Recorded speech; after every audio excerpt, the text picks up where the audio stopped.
আসসালামু আলাইকুম। এই হলো আমাদের বিরামপুর হাটের সবজি বাজার।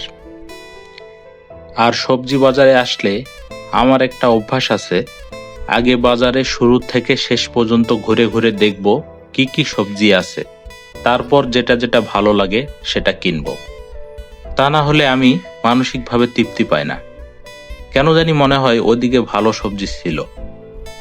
যাই হোক, আমাদের বিরামপুর হাট সপ্তাহে 2 দিন বসে, শনিবার ও মঙ্গলবার।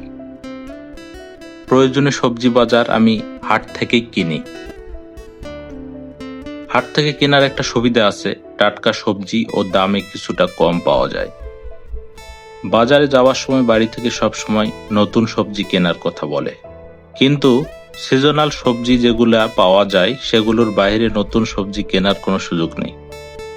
তারপরে বাজার থেকে আসার পর সান্ত্বনামূলক বলি, সামনে হাটে কিনবো। আর দরদাম না করে যেদিন সবজি কিনি সেদিনই ঠকে যায়। আমার ভদ্রতাকে দুর্বলতা ভেবে দাম বেশি রাখে, তবে আমার মতে প্রতিটি জিনিস দরদাম করে কেনা উচিত। আজকে এই পর্যন্তই, সবাই ভালো থাকবেন, আল্লাহ হাফেজ।